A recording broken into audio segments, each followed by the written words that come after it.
A la marea alta le sigue la marea baja. Hemos visto cómo durante estos días teníamos una sensación general de que las cosas podían complicarse más allá de lo controlable y ahora ya empieza de nuevo la marea baja.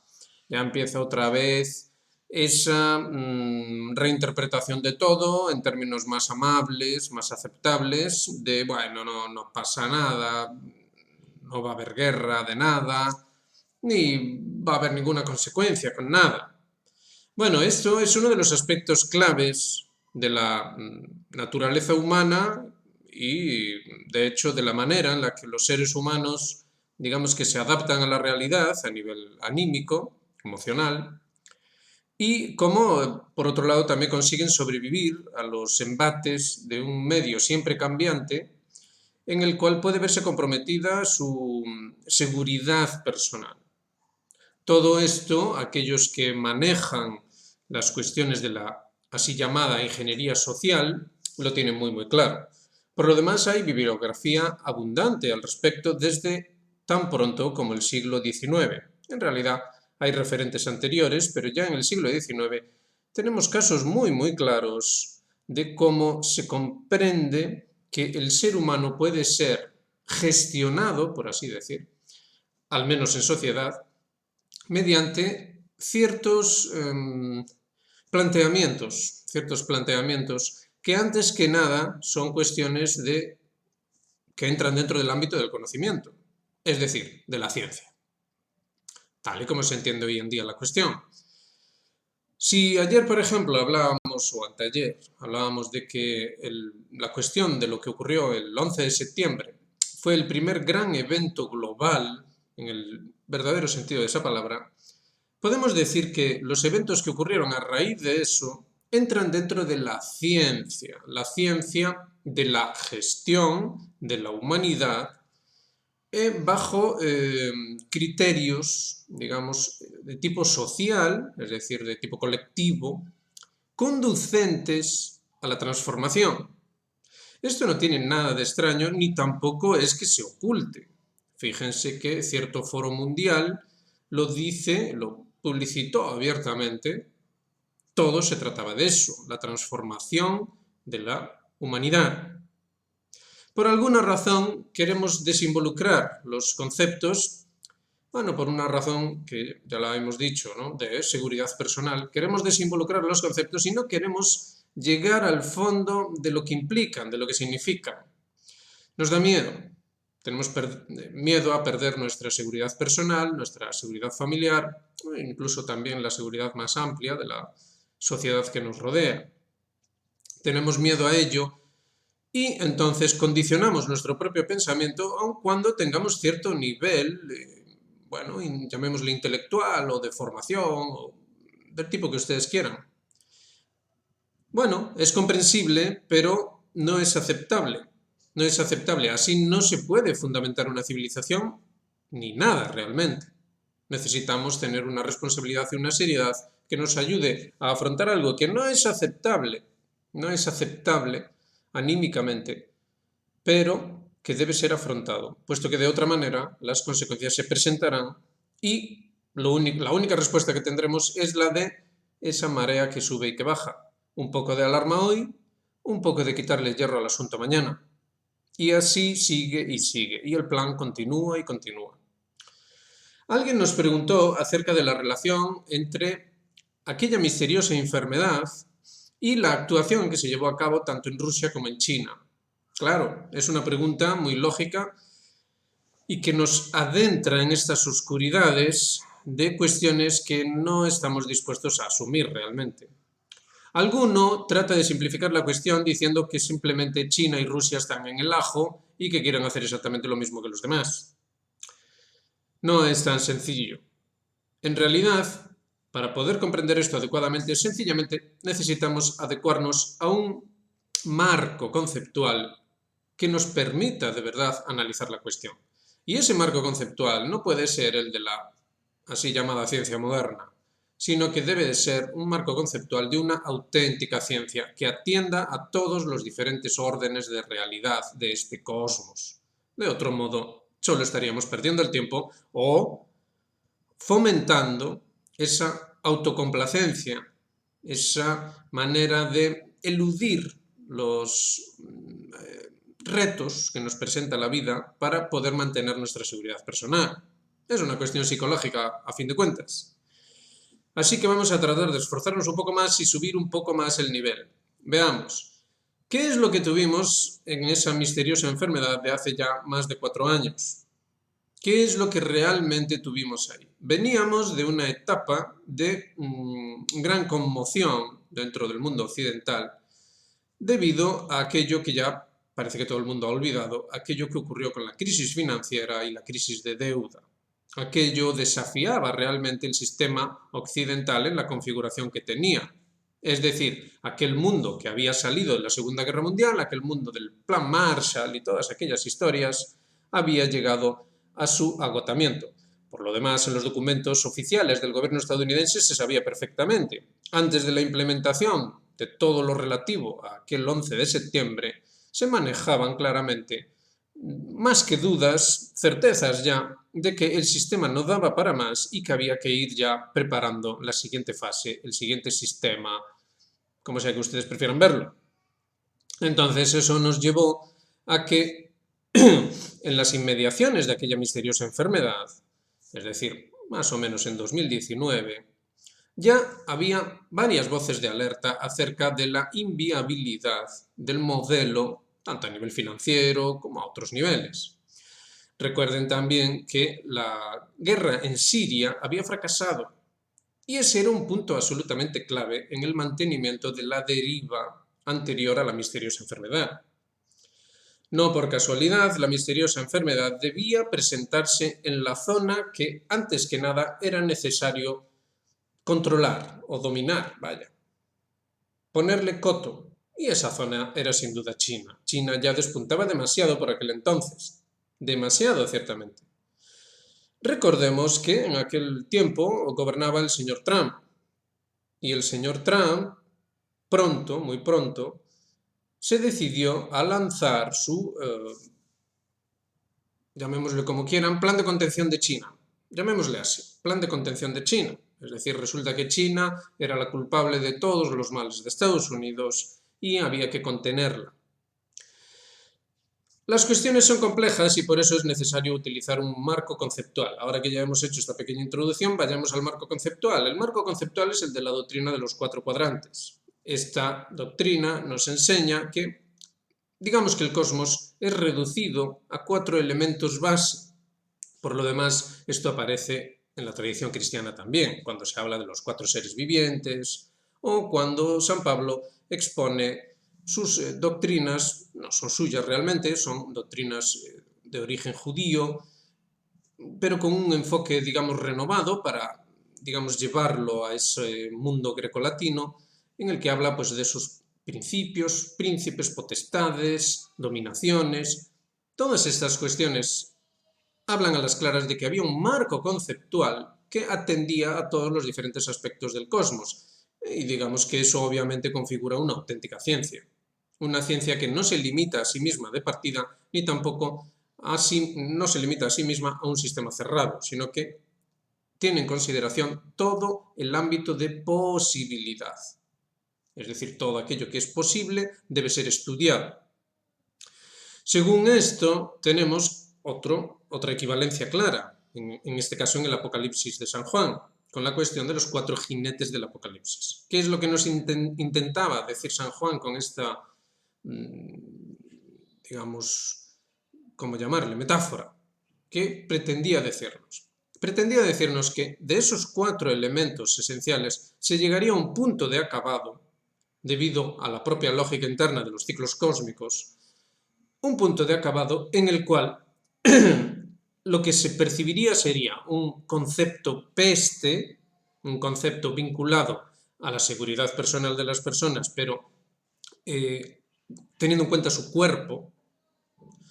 En ese concepto peste, digamos que se produciría, pues vaya, por eso el nombre, una suerte de peste, una suerte de enfermedad global, la cual llevaría al siguiente paso, la guerra. En este caso se hace referencia a la seguridad personal, pero teniendo en cuenta el alma, el aspecto anímico o emocional de las personas.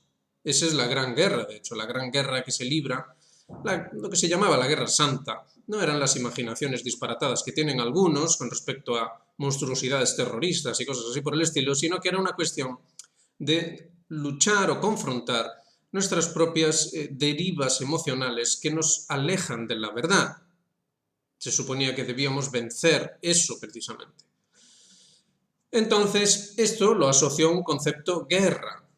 Un concepto guerra, pues como se entiende actualmente la guerra. Es decir, que cuando se produce un conflicto bélico, una de las cosas que hay que afrontar es la seguridad emocional. De ahí la cuestión del síndrome de estrés postraumático, tal y como lo catalogan los modernos, con respecto a lo que debe enfrentar el soldado una vez que pasa demasiado tiempo o con demasiada intensidad en el campo de batalla. Esto es siempre un trasunto que trata de decirnos algo y que trata de darnos un marco conceptual para entender la realidad y lo que está pasando. El siguiente es el hambre. ¿El hambre a qué puede hacer referencia? Obviamente hace referencia al espíritu, pero esto debe entenderse bien. Fíjense que tenemos los tres conceptos, cuerpo, alma, espíritu. Pero insistimos, esto debe entenderse correctamente. No estamos queriendo decir con espíritu una suerte de cosa intangible, de sueños, una cosa que no tiene relación con nada o algo así por el estilo. No, incluso en el lenguaje, en español, se usaba antes esa expresión, el espíritu de la época, el espíritu de esto o el espíritu de aquello. ¿Cuál era el espíritu que inspiraba esto o aquello? Ay, amigo, ahí está el problema. Y está vinculado al hambre. El hambre, desde luego, también puede entenderse como hambre física, pero antes que nada es un hambre de espíritu. Es un hambre de espíritu. ¿Cuándo se enfrenta un hambre de espíritu? Pues es interesante, pero se confronta un hambre de espíritu cuando se pasa hambre física. De ahí, una de las prácticas espirituales, por ejemplo, en el mundo hindú le llaman el tapas, o la mortificación, sin más, que aparecen absolutamente todas las tradiciones, es decir, el buscador, el que buscaba la verdad, se ponía a prueba a sí mismo pasando hambre física para ver si podía superar el hambre de espíritu. Esto tiene que ver también con el aspecto más profundo de la racionalidad de las personas. Todo esto está siendo puesto a prueba en esta realidad que nosotros llamamos geopolítica, en esta realidad del mundo de las redes sociales, de la sociedad de la información, etcétera, etcétera. Todo esto está siendo puesto a prueba. El ser humano, nosotros, estamos siendo puestos a prueba con todos estos conceptos. Y, insistimos, este es el centro de este vídeo que estamos haciendo, no tenemos un marco conceptual, puesto que no estamos haciendo caso de esa doctrina tradicional de los cuatro cuadrantes que precisamente lo que pretendía era dar un marco conceptual para el análisis de la realidad, que de verdad atendiese a todos y cada uno de sus aspectos. Una vez dicho esto, el último elemento que queda es el de la muerte. ¿Y entonces qué puede ser la muerte? Si habíamos hablado del cuerpo, el alma y el espíritu, ¿qué es lo que nos queda o qué es lo que puede quedarnos? ¿Y a qué puede hacer referencia la muerte? Básicamente es la muerte, por extraño que pueda parecer, a lo manifestado o a lo afirmado. Es decir, digamos que ya es la última limitación que quedaba. Estábamos viendo la cuestión del cuerpo, del alma y del espíritu desde el punto de vista de la individualidad humana. Lo que trata de expresar San Juan en el Apocalipsis con este concepto de muerte es la muerte de toda limitación. Es la muerte de toda limitación. ¿Y cómo confrontamos eso? Con la muerte física, claro que sí. Es ante la perspectiva de la muerte física que confrontamos la propia muerte de la limitación, de toda limitación y, en última instancia, del cosmos mismo. Por eso, al terminarse el ciclo, entramos en un nuevo ciclo, el cual comienza sin ningún tipo de límite, y a eso se le llama la Edad de Oro. Esto nos lleva a otra pregunta que nos han hecho acerca de la visión de Oswald Spengler y cómo se acerca o hasta qué punto fue acertada para analizar el tiempo que estamos viviendo. Bueno, Spengler, lo mismo que otros muchos autores de su época, hizo un esfuerzo por tratar de recuperar esto que estamos diciendo, un marco conceptual adecuado. De hecho, él subdivide las edades, él utiliza términos diferentes, pero son análogos a los términos tradicionales de toda la vida. Es, por supuesto, una división en 4, por supuesto, y hace referencia a estos conceptos que nosotros les estamos diciendo aquí. No vienen en ningún libro, es sencillamente un análisis sobre una doctrina tradicional llevada a cabo a través de la intuición intelectual, ni más ni menos. Aquí decimos las cosas pura y abiertamente. Esto no tiene nada de extraño, ni de mágico, ni de secreto, ni cosas así por el estilo. Es pura metafísica.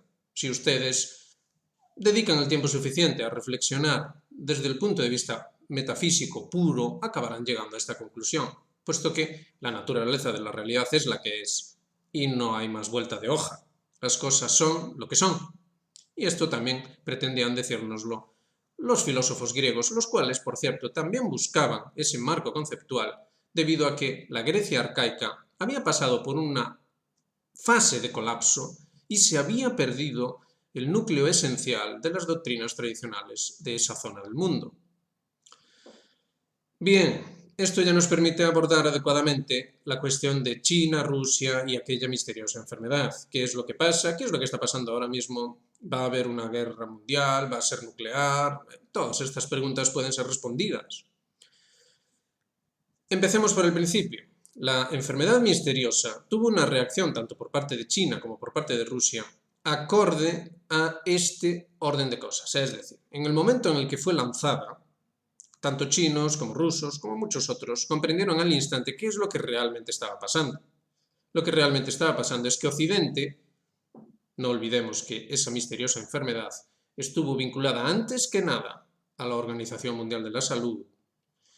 Los occidentales, decimos, habían decidido lanzar por fin su representación al revés de la doctrina que estamos mostrando aquí. Es decir, los occidentales tratan de literalizar lo que debe ser comprendido de manera simbólica. Los occidentales debían escenificar esto y los rusos y los chinos lo entendieron al instante y lo entendieron como siendo un acto de guerra. Pero una de esas guerras, ya lo hemos explicado en este canal muchas veces, una de esas guerras que ya se nos fue diciendo durante estas últimas décadas, una guerra que no es como las demás, es una guerra en absolutamente todos los aspectos, en absolutamente todo. Entonces, ese primer episodio fue afrontado por los chinos con un intento por controlar, digamos, su propia sociedad, su propio marco político, ciertamente, pero digamos de no ser arrastrado por el dominio occidental de la cultura. Es decir, si algo tiene Occidente sobre el resto del mundo es un dominio cultural. Eso es indiscutible, que por cierto tiene que ver con el concepto muerte, con el cuarto cuadrante. Con este, digamos, arrastre cultural, los chinos pretendían, digamos, que poner como un dique, por así decir. Y esa fue su extraña actitud con respecto a la mencionada enfermedad. Lo hicieron bien, lo consiguieron de hecho. Consiguieron contener esa riada cultural occidental y de hecho fíjense que desde entonces no paran de incidir más y más y más sobre su cultura tradicional. Han ido a más, no a menos. En cuanto a los rusos, lo enfocaron de otra manera. Lo enfocaron como adelantándose, después de todo los rusos están siempre muy vinculados al arte militar, adelantándose, digamos, a el arma que se estaba usando. Lo que hicieron fue sacar muy rápidamente su propio remedio de misteriosa enfermedad y hacerlo totalmente a su manera. Con esta táctica, vamos a llamarle así, consiguieron también contener esa riada cultural.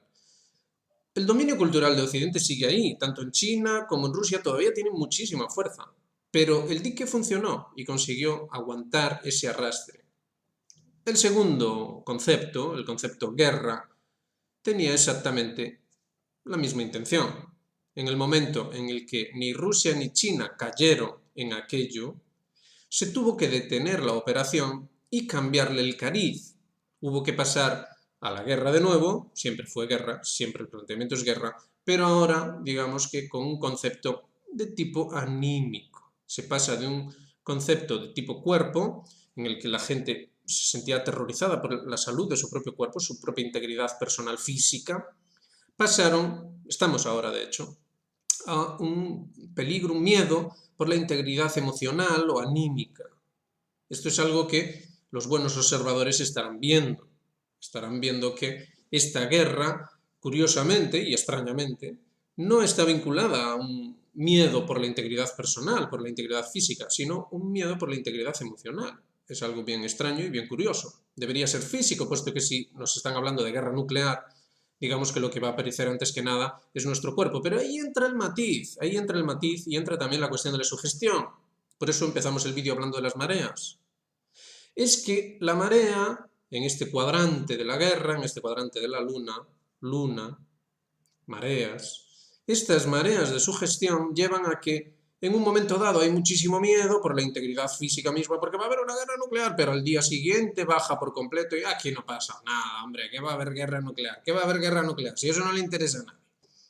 Si eso es la destrucción mutua asegurada, hombre. Y al siguiente día volvemos y así.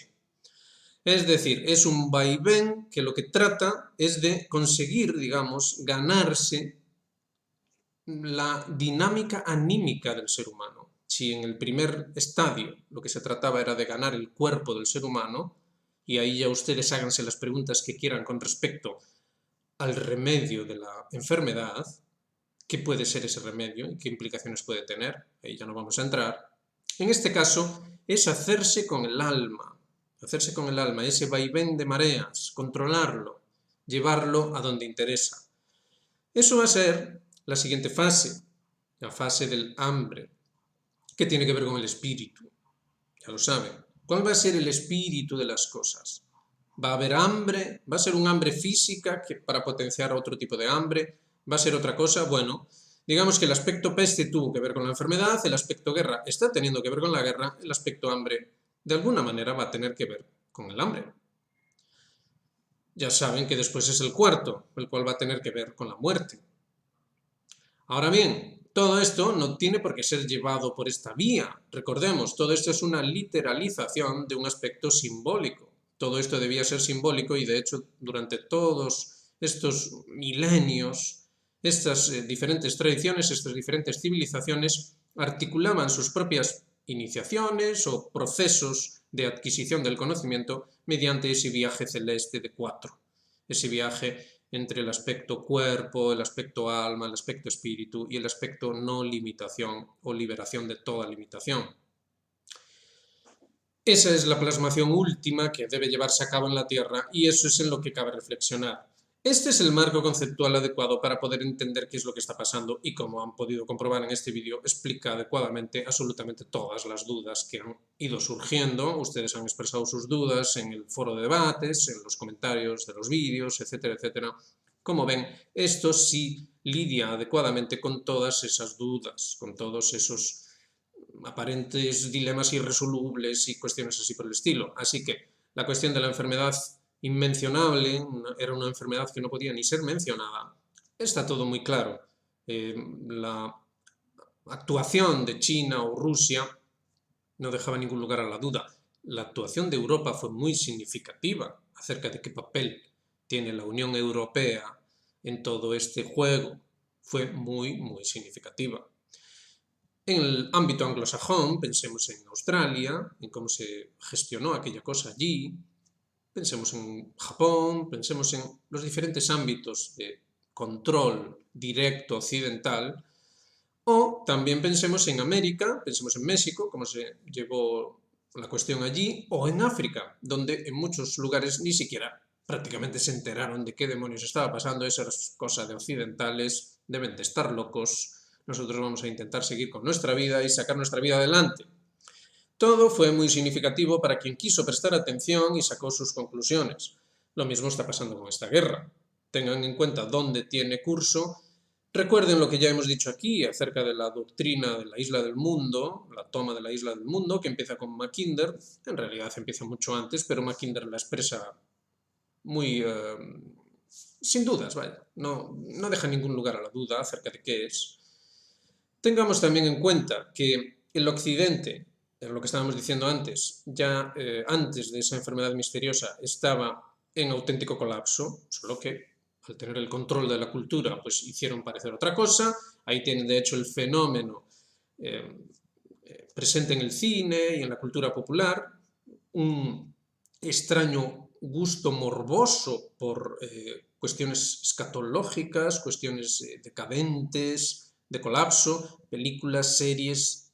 Fue un bombardeo constante durante todos aquellos años, una prefiguración de lo que habría de venir y un condicionamiento mental y psíquico para las personas para que fuesen adecuándose a lo que estaba por venir.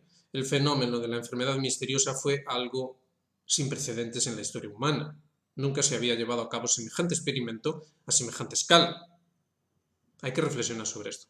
Lo que está ocurriendo ahora con la guerra es exactamente lo mismo. Tenemos lo mismo, solo que adaptado a ese concepto alma, anímico, emocional de las mareas y a lo que normalmente se suele entender por guerra, el aspecto bélico. Y ahí obviamente Rusia debía tener un aspecto central y lo está teniendo.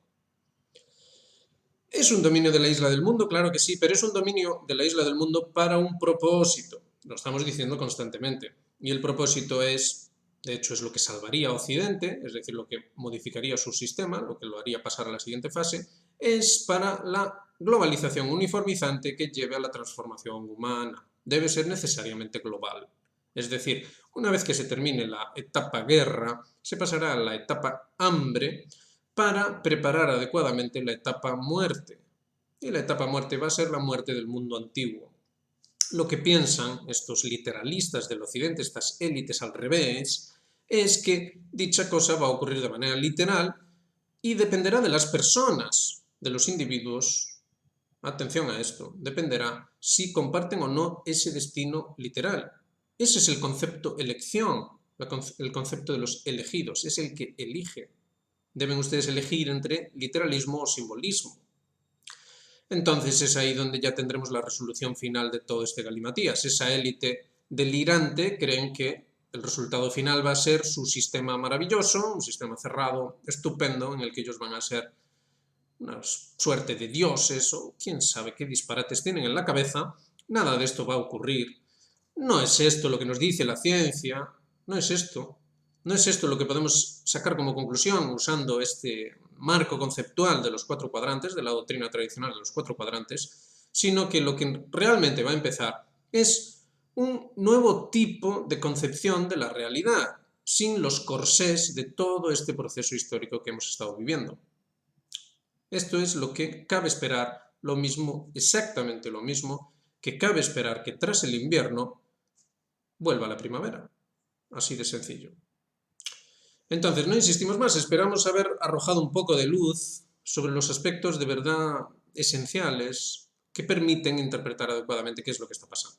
Desde ese punto de vista, no se equivoquen, Occidente no va a ceder ni un ápice en su guerra demencial contra Rusia, ni un ápice en absoluto.